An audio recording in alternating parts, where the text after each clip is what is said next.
Hi hello నమస్తే friends. నేను మీ చరణ్ తేజ. మన ఛానల్కి స్వాగతం, సుస్వాగతం. మీరు ఇప్పుడు ఛానల్లో కొత్త అయితే వెంటనే సబ్స్క్రైబ్ చేసి బెల్ ఐకాన్ని నొక్కండి, మన లేటెస్ట్ వీడియోల అప్డేట్స్ పొందేందుకు. సో ఇవాళ మనం చాలా ముఖ్యమైన అంశాన్ని చర్చించబోతున్నాం. ఆ టాపిక్ ఏంటంటే హిందీ విధానం, దక్షిణాది ప్రజలపై దాని ప్రభావం ఎలా ఉంటుంది.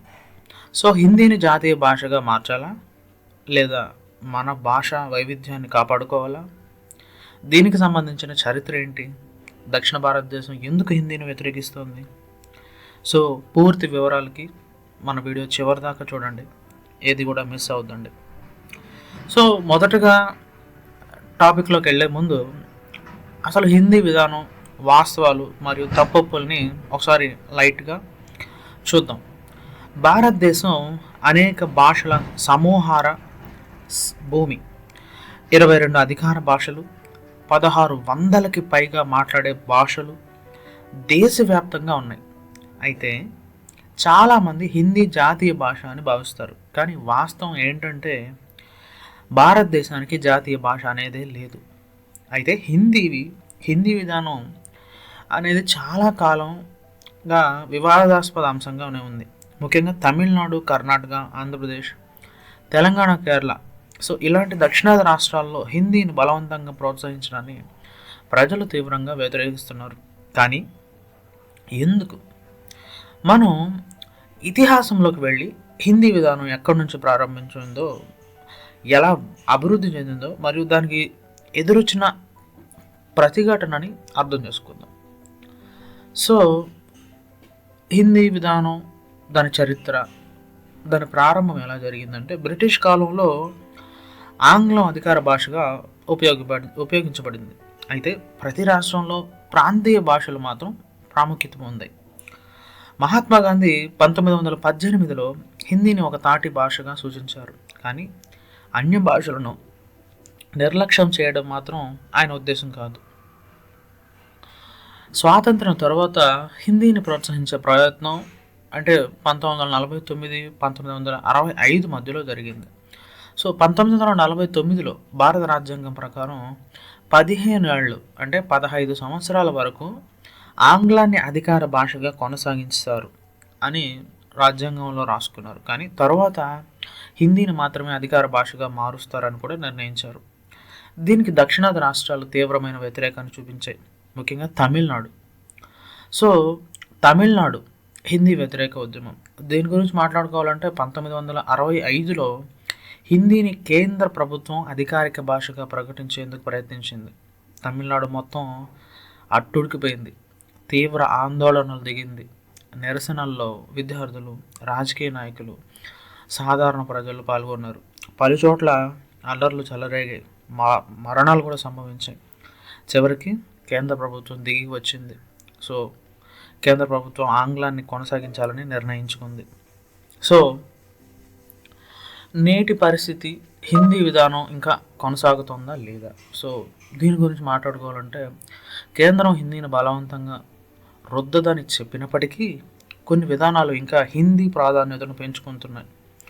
సో వాటిల్లో విద్యా విధానం అండ్ హిందీ ప్రోత్సాహం. అది ఎలా ఉందంటే NEP 2020 నేషనల్ ఎడ్యుకేషనల్ పాలసీ ప్రకారం 3 భాషల విధానం అమలు చేయాలని అనుకుంటున్నారు.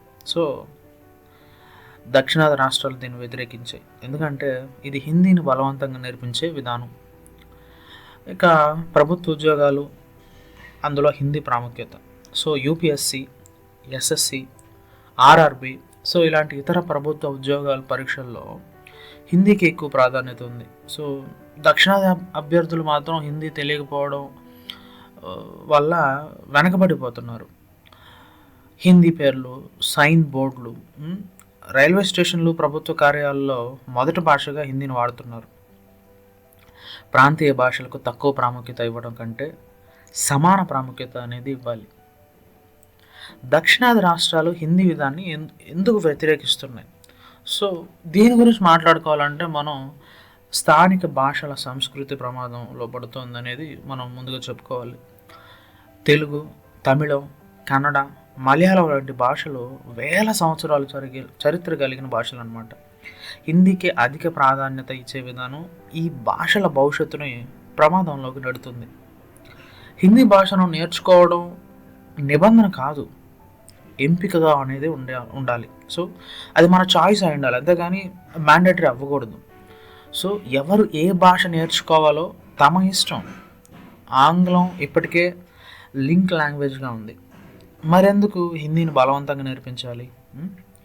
రాజకీయ వ్యతిరేకత అండ్ సాంస్కృతిక విభేదాలు, అంటే తమిళనాడు, కర్ణాటక, ఆంధ్రప్రదేశ్, కేరళ లాంటి రాష్ట్రాలు హిందీ విధానాన్ని తీవ్రంగా వ్యతిరేకిస్తున్నాయి ఇప్పటికే. సో హిందీని తప్పనిసరిగా చేయడం భాషా సమానత్వానికి వ్యతిరేకం. ఫైనల్గా దీనికి పరిష్కారం ఏంటి? ఒక 4 పాయింట్స్లో చెప్పుకోవచ్చు మనం. ఏంటంటే అన్ని భాషలకు సమాన ప్రాముఖ్యత అనేది ఇవ్వాలి. ఆ తర్వాత ప్రభుత్వ ఉద్యోగాల్లో హిందీని తప్పనిసరి చేయకుండా భాషా ఎంపిక ఉండాలి, మన చాయిస్ అయి ఉండాలి. ఇక హిందీ నేర్చుకోవడం వ్యక్తిగత నిర్ణయం కావాలి, బలవంతం అనేది చేయకూడదు. ఫైనల్గా ప్రాంతీయ భాషలకు మరింత ప్రోత్సాహం ఇవ్వాలి. సో ఇవి పరిష్కారాలుగా నాకు అనిపిస్తున్నాయి. హిందీ విధానం మీద మీ అభిప్రాయాలు ఏంటి? హిందీని ప్రోత్సహించాలా లేక భాషా స్వేచ్ఛను కాపాడుకోవాలా? కమెంట్స్లో మీ ఒపీనియన్ చెప్పండి. ఈ వీడియో నచ్చితే లైక్ చేయండి, షేర్ చేయండి, సబ్స్క్రైబ్ చేయండి. నేను మీకు మరిన్ని ఆసక్తికరమైన వీడియోలు అందించబోతున్నాను. మళ్ళీ కలుద్దాం. జై హింద్.